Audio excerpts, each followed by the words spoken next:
Jamil Damji is not only one of the best wholesalers in the entire country, he's one of the best, if not the best, wholesale educator in the entire country. Jamil and I sit down and have a great conversation about where the wholesale industry is today, and more importantly, where it's going in the future. With AI technology and a lot of government intervention and a lot of laws and regulations being passed, wholesaling is going to look different in the very near future. So make sure to hang around for this entire conversation to learn where wholesale is going and where you fit in. All right, so let's take a pivot here. Let's talk a little bit about wholesaling, because there's some things going on with that. We talked about it a little bit last night. You're the wholesale king, right? So tell me what your thoughts are on wholesaling now and where wholesale is going with A, technology, and B, probably more disruptive, in my opinion, is potentially some government interaction or intervention.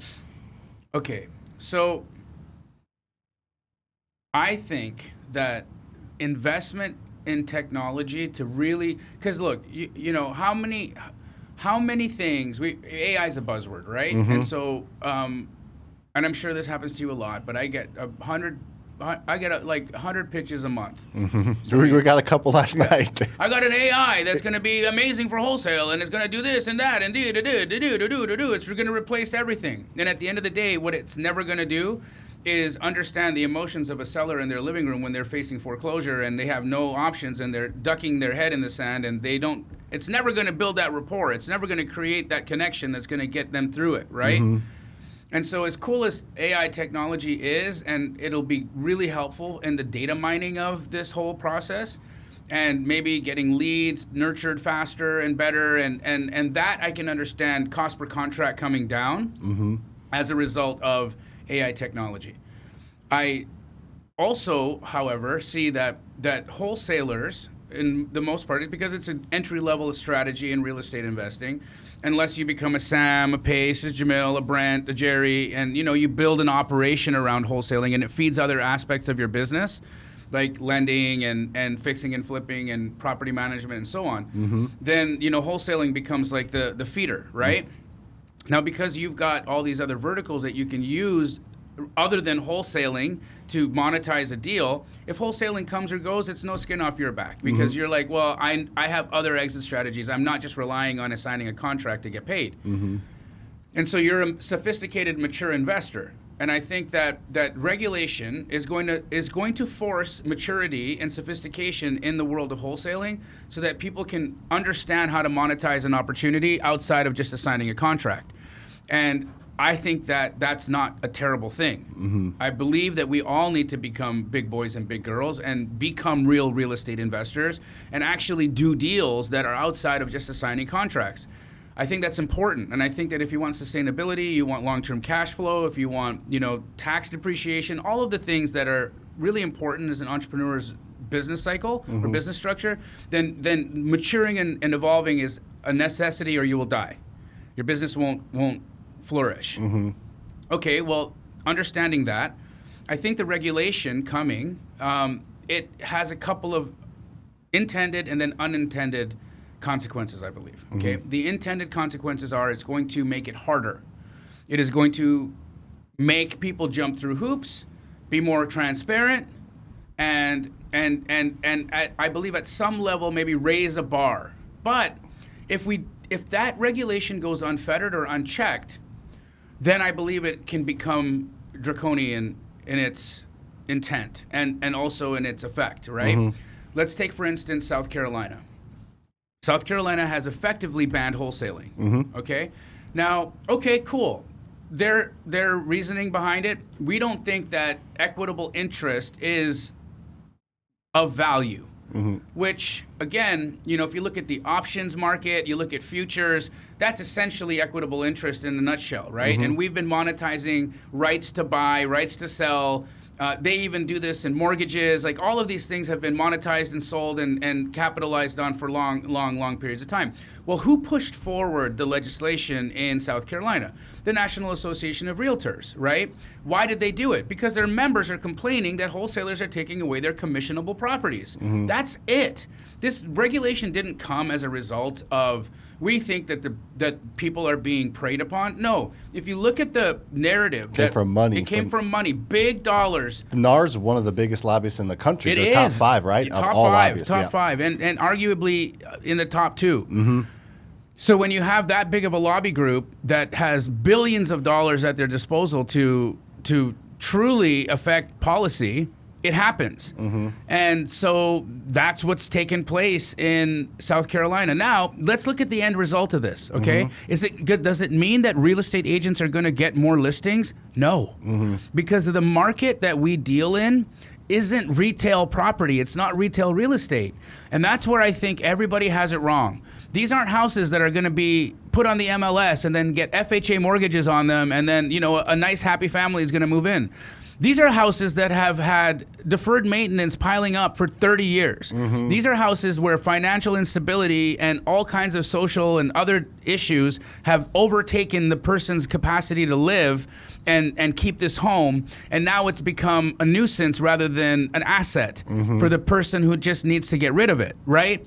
So the cycle of where that home goes to become what it needs to be next is facilitated by wholesalers.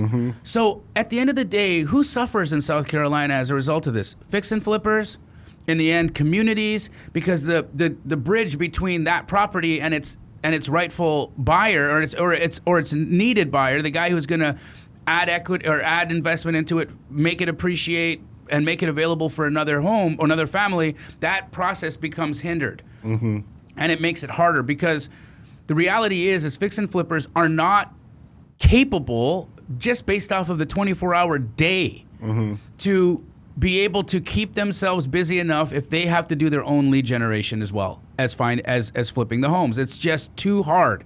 They are focused on the taste of the retail buyer. They want to make sure that they're on trend. They want to make sure that they've got all of the things that are going to make this a perfect Well, they home. got to manage the rehab, manage the materials. They It's so much. You got contractors, you got materials, you got all this, timelines, all the things going on. These guys don't got time to call sellers. They don't have time to go and find the property. That's why they're happy to pay the wholesaler. Or the skill set to even do it. I think this is a broader thing that I get quite a bit, and it gets me. I try to get this message out. People, the general public, does not understand the value of not only wholesalers but real estate investors. They think that you and I as investors are stealing a first-time house from a single mom who is looking to buy her house and raise her kids, and we're pulling from the supply. We are adding to the supply. We take houses that somebody else can't live in because it won't pass occupancy, it won't pass code, and guess what? Can't get lended on. Yeah, banks won't lend on a property that won't pass code or occupancy. And even if somebody wanted to rehab it, a lot of people can barely afford the down payment. They're not going to be able to afford another $80,000 that's cash. You can't borrow. It's got to be cash, especially if you're living in it. You can't borrow from a hard money lender if you're going to live in it. You have to borrow or have the cash. So we take houses out of the funnel and supply, and we add them to, and either rent them to people that need to or want to rent, or sell them, and we let the market decide the price. We don't decide the price. So it's like the exact opposite. I don't think it'll go this far, but if like investors went away tomorrow, my opinion is the whole entire real estate economy, not just investing, would crash like worse than '08.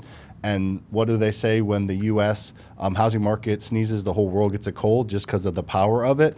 So yeah, you've said all that in a much more articulate way. But the point is, if wholesalers and agents and investors went away and just the general public was looking to buy more houses, this would hurt it horribly. All these houses would just go to waste. The government can barely handle what they're doing. They can't handle rehabbing houses. That's why they hire other people like OfferPad to rehab them for them. So it's just funny because it's one of those few things that it's literally the exact opposite of what people think. They need wholesalers, they need investors for their entire economy to thrive, for their city to thrive, for their community to thrive. If we go away, then it's bad news for everybody. So. I 100% agree with you. Now, that means that because there is an elephant in the room of wholesale that I think we have to call out. The grossness, right? The grossness of it, right? And when or I the say gross people, not all of them. I don't mean capitalism. I don't mean making a profit. Making a profit is healthy. Making a profit is the reason why companies exist. I don't know a single LLC that's ever been formed that has ever said, you know what, I'm not going to make money. Yeah. I'm not here to make money. It's called the nonprofit, and guess what? They still make money. They still make money, nonprofits, right? Yeah. And so the reality is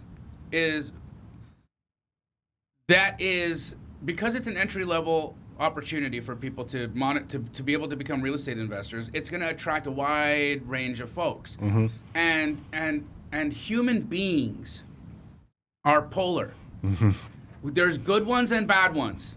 And that means when you cast a wide net, you're going to get some good and then you're going to get some bad, right? Now, what keeps bad people from doing bad things? Consequences, rules. That's why we have laws. If you didn't have a law, and if there wasn't like, hey, if you go and do this to this person, you're going to get arrested and put in that cage for 5 years. So don't do that. Like, you need the consequence. There are people out there who need the consequence of being in a cage for 5 years not to do that thing. That's the only reason they don't do that thing, because their moral compass just doesn't allow them, just has it's like, yeah, do that thing. Of course, do that thing. Yeah, I want something. I'm going to go get it. Yeah, I want that car. I'm just going to go grab it. I'm going to go get it. Yeah. So then, I'll get put in a cage for that. Nah, I'd rather for me, being free is worth more than that car or that thing that I would just take. So I'll not take that thing. Right? Okay, cool. So we understand why laws exist. Yep. There are some people who don't need a law not to do that thing, right? And there's lots of people like who don't need a law not to do something terrible. But for the ones that do, there has to be a standardization that we as a industry accept as a code of ethics, as a standard of practice, where we all agree to do things in a specific and certain way to elevate and also to either keep those turkeys who need a rule to not do the bad thing from doing the bad thing. Like right now in Arizona, there's this group of guys. Pace and I have known these guys for a long time, right? I'm going to say the name, Cameron Jones and Sam Sutton. They're in a $28 million lawsuit right now with the Arizona Attorney General. Is this the one we talked about last year, or no? Is this something this is just happened. Okay. Now, Pace and I and a lot of other investors have come across these guys because we've seen their memorandums on properties, right? What they'll typically do is they'll go on a pre-foreclosure, they'll knock on a door and they'll say, hey, I want to buy your home.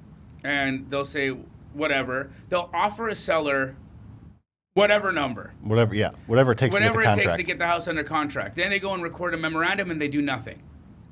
Right? Now, eventually, this person gets nervous because they're not hearing from anybody. There's no further communication. Other than the recorded memorandum, it's a ghost, right?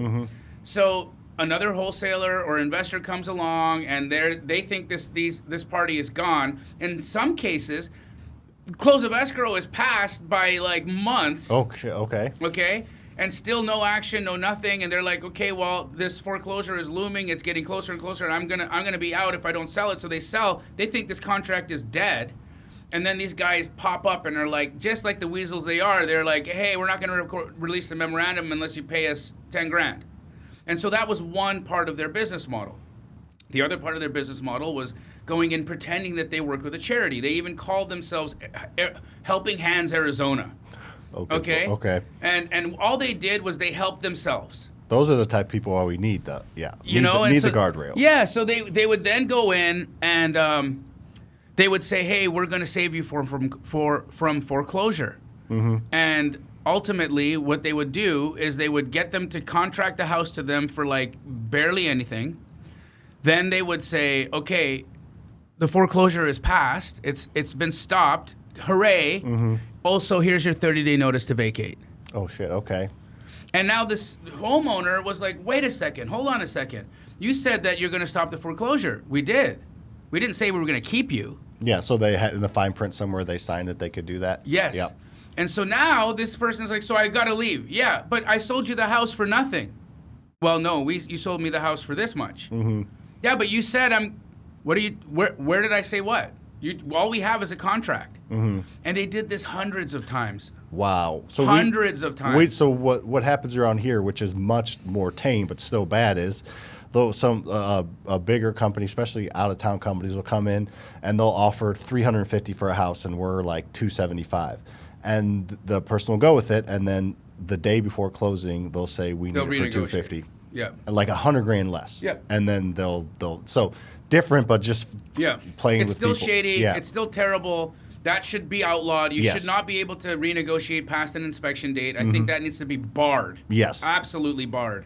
You cannot close on it if you don't want to close, but you don't get an opportunity to renegotiate past inspection date, right? So little things like that I think are absolutely necessary. And in order for that to be accomplished, we have to organize. Now, funny enough, Jerry Norton, myself, Pace Morby, Brent Daniels, Spencer Caldwell, we'd love to have you involved. We're starting an Arizona Wholesalers Association, which will then become a National Wholesalers Association. And I encourage you to start one at the state level with the other big players that you have, so that we can start amalgamating these state players into one national player that can then be. Now, here's the thing. How many people have DM'd me saying, what a cash grab? First and foremost, I don't get to profit off of this, right? I'm not taking any salary as a member of the executive committee of this nonprofit, right, of this association. And I pledge to never do so, okay? So with that said, it is damn expensive to push forward rules, to create an organization, to create an association and all that thing. So dues have to be paid. Myself included. Everybody's got to pay a little bit to in order for us to organize. And then you got the turkeys. Oh, yeah, I don't want to pay anything. You guys just stay out of this, man. Just let us go. It's like, well, you are identifying yourself then as somebody who doesn't want oversight because you're probably a piece of shit. And you don't want people to look at you. So, no. Yeah. And I'm sorry. I'm calling you guys out. Do it. The camera's right there. Call them out. Listen, all you frauds.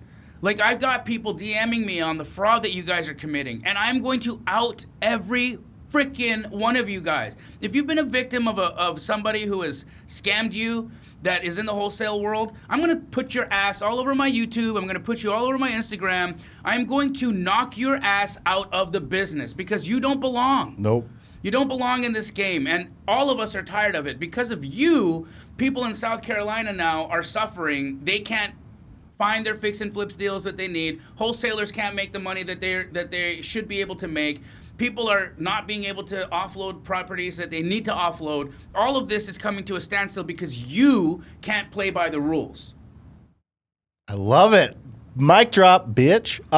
So it's one of those things where it's just bad apples are ruining, because in wholesaling as it's intended to be, real estate investing as it's intended to be, it's intended to help. It's a service, and it's ethical, and it's needed. And if you have an operation like we have, it's not that I mean, it's fine, but the margins aren't that great in my flipping company, right? We will probably make $500,000 this month and probably net 80 to 100. Like, right. it's and with $8 million in private Risk. money loans out on the street. Right. So it's a 5 to 10% profit margin business. So we can't be having too much of this going on. It's just the onesie twosies that are doing it the wrong way. But I would love to get involved in what you guys are doing in the Missouri level. And it just would take time. But if we can get it big enough, we're not going to be able to, go dollar for dollar with NAR, but at least we can get some publicity out there. No, we won't. But here's the thing, right? David and Goliath. Goliath is Goliath, right? But you know David, because even though Goliath was huge, David was in the fight, right? And ultimately prevailed. But I think that we have to do it. We got to step up. We must become David, because Goliath is completely destroying our livelihood. So if we don't, and this isn't, I'm not trying to be oppositional to NAR. I don't want to end up in a ditch somewhere. I'm pretty sure that they have some contract killers. I'm just kidding. I'm playing, guys. It's just a joke. Relax. But if something happens to him, we know what happened. Yeah. But no, I'm not like challenging NAR. Of course, they're a massive operation, and I have nothing but respect for what they do for real estate agents. We just want for real estate investors to have a similar level of protection, to have a similar level of organization. And we, with you, want to evolve and elevate the business model. And if that even means some licensing that it could be or necessary, like if wholesalers were required to hold a real estate license, I wouldn't oppose that. Yeah, I agree. I wouldn't oppose it.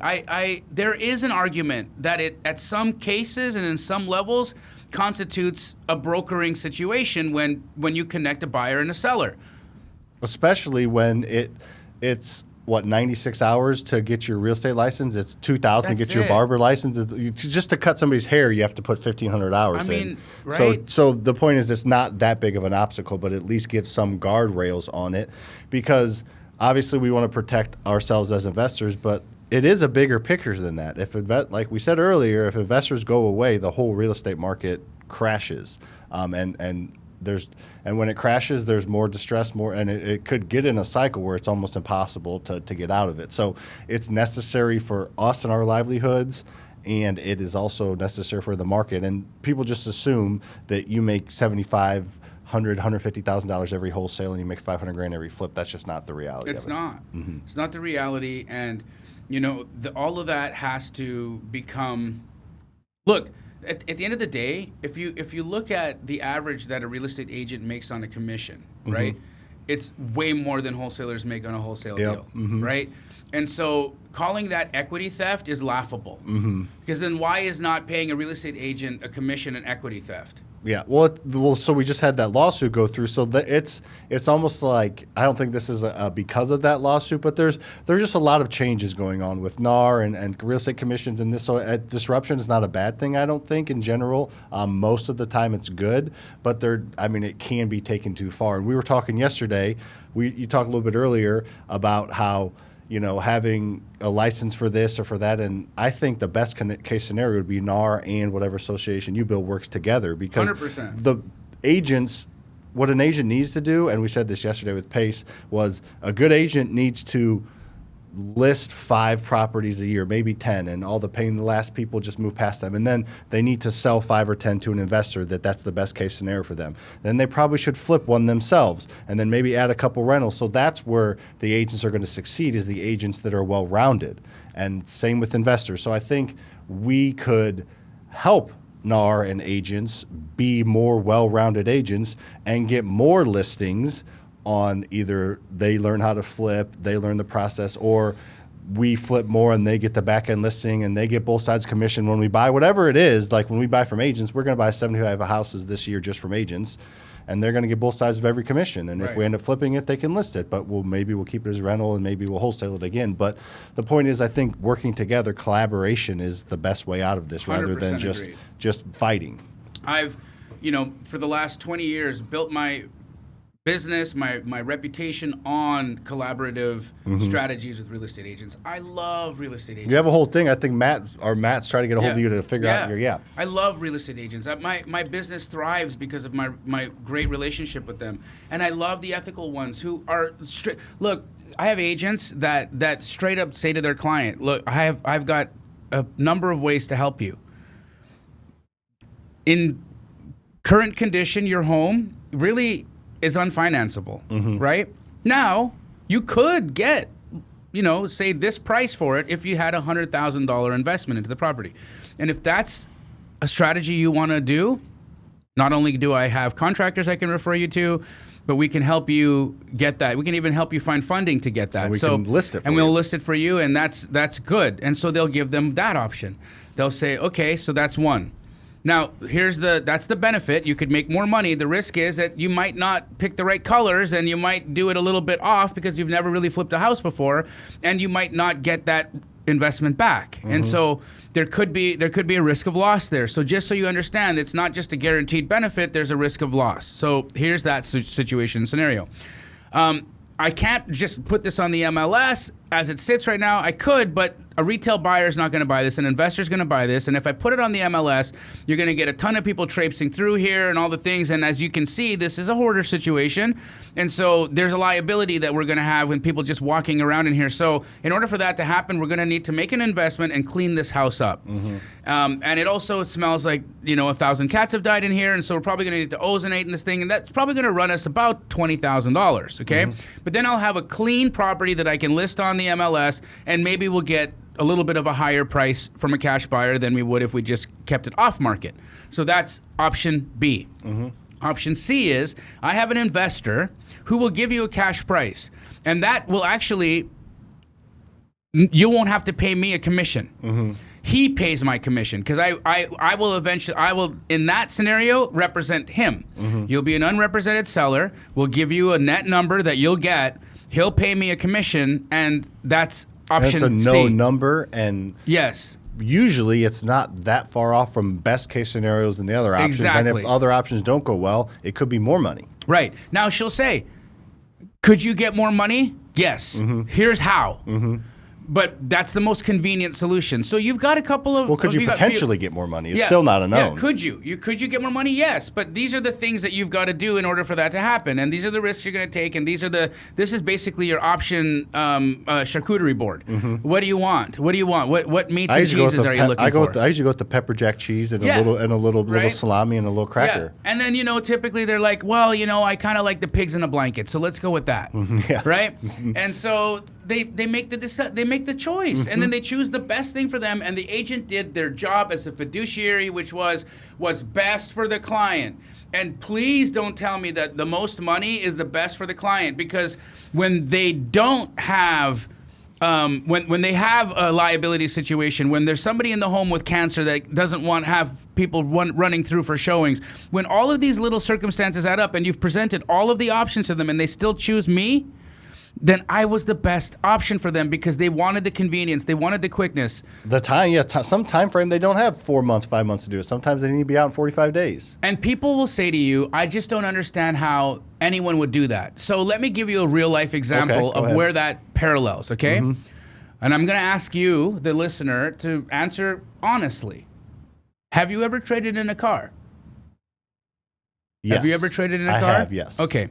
When you traded in your car, were you aware that they were going to make money on your car? I was. Did you realize that you weren't getting top dollar for your car? I did. And why would you do such a foolish thing? Easy, drop one off and drive the other one out, and you're done. You don't got to go meet somebody. Really? You don't got to list on Auto Trader. You would don't got take to go to less car. money for convenience? I would and do and did.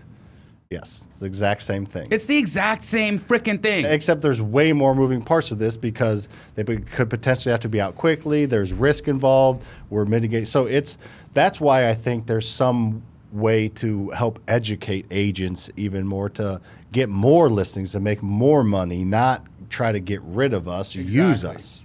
So how many people, Pace and I do a monthly challenge called the No One Left Behind Challenge, right? Where we bring in new investors who have never done a deal before, and we essentially we pack a room with like 100 people, and we get 100 people their first deal in a week. So the people in your community that haven't got a deal yet, right? Yeah, we get them all a deal in a week, right? It's amazing.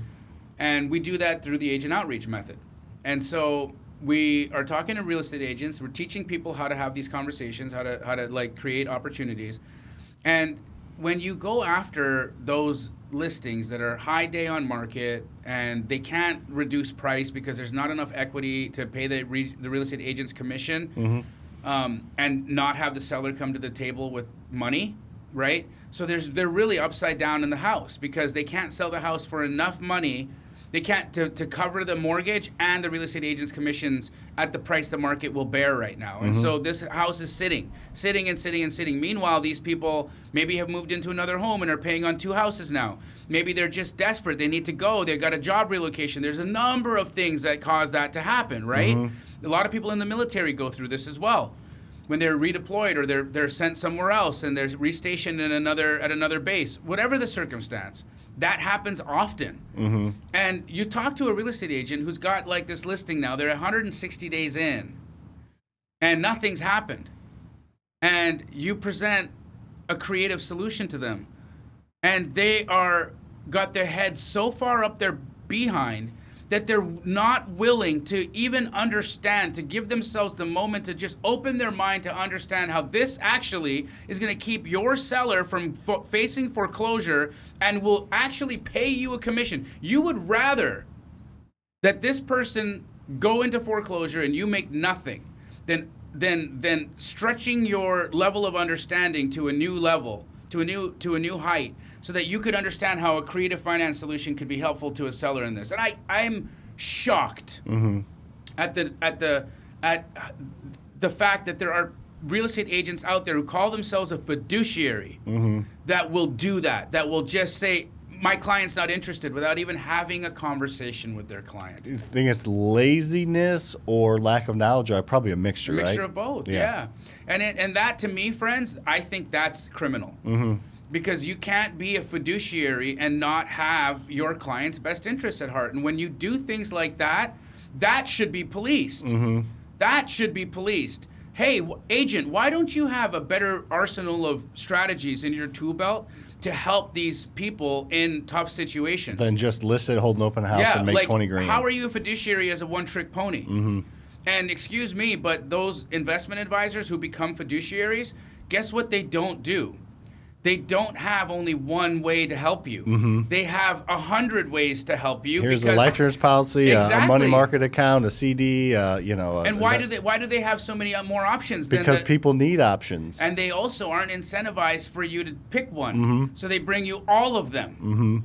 With real estate agents, they're incentivized for you to do that one. And so I think it goes completely against the term fiduciary to have that person be a legal fiduciary and then not give them and empower them with the strategies that could actually help them out of a situation. I think that's just ridiculous, and I think it's short-sighted. I think it's unevolved, and I absolutely believe that there has to be a meeting of the minds here where we can say, yeah, maybe you guys are onto something in the investment world, and we should be able to start becoming a little bit more expansive in how we do these deals. Yeah, every successful business usually does, or not every successful business, but the most successful businesses I know, their whole goal is just to make the customer happy and do what's best for them. Isn't Bezos pretty famous for just saying, doing whatever the customer wants? His entire goal is to make it as easy on the customer as possible, and everybody wins. And this is that same situation. I'm so at what Amazon has been able to do in creating convenience and showing us all that we're willing to pay for it. Even Uber Eats. Look, we're in a hard economy, right? We've been in a hard economy for a long time. And if you still look at people's spending habits, they're spending so much money on delivery. Because they want convenience. Because of the convenience of it. I'll sometimes order a couple Frosties from, or a couple Blizzards from. It'll be $30. Yeah, but you could have gotten in your car and driven and had it for $6. But sometimes I shouldn't be driving. But yeah, you know what I mean. But yeah, it's all about convenience. I think Amazon has showed people will sacrifice a lot of things and be a little bit tighter in their budget just for convenience. So I think that's a perfect example of it. So I think, and you guys have the connections and the understanding and the power to potentially make some impact, because everybody wins in a scenario where agents have more options and investors aren't the bad guy. I agree. Everybody wins, but we have to play in the sandbox together. We gotta understand, and we just gotta get to a place, guys, where like my ex and I are, right, where we agree that, you know what, the benefit here is harmony. The benefit here is that we all get what we want. And the best way to do that is by being accommodating, friendly, and loving to one another. And if we can really, really do that and get out of our own way and stop just focusing on what's best for us, it just became what we did for 1 month, I think so much will happen that's good. Well, if you don't, it's a weird thing that I discovered a few years ago. You discovered probably earlier than that. But if you focus on solutions and helping people and not profit, and you kind of you want to make money, you don't want to lose money, put the kind of the profit on the back burner, you usually end up making more money. Always. But it's really hard to do that. It's as a person, and then just the natural human mind of, let's put off something and then I'll eventually get more of it, but I'm not sure. It's having that belief and that faith, right? Right. But if people that focus on only money and only doing this and cutting every corner, and they don't end up making more money. But it's hard to get people to realize that if they don't focus on money, if you focus on solutions and helping people and doing the right thing, you're going to make way more money, just maybe not in 1 month, maybe in 6 months. 100% agree. I there's a quote of Jordan Peterson that I love. I find him incredibly intelligent to listen to. It's like listening to classical music when he talks. It's oddly therapeutic for me.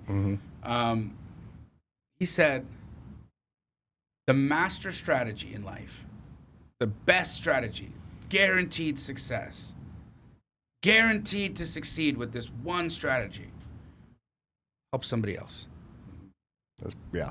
That is the master strategy in life. That you can guarantee your success if you focus your business, your life, your world on helping somebody. The simplicity and power of that, yeah. It's crazy, and it's so true. Mm-hmm. I love it. Yeah. Cool. How about that as a mic drop to end this thing? Cool. Awesome. Well, thanks for listening in, watching. This will be a podcast and YouTube. So, Jamil Damji, appreciate you coming out, my man. Thanks for having me here. Hey, guys, peace, and you're amazing. And if you're a fraudster, I'm coming. Fuck you.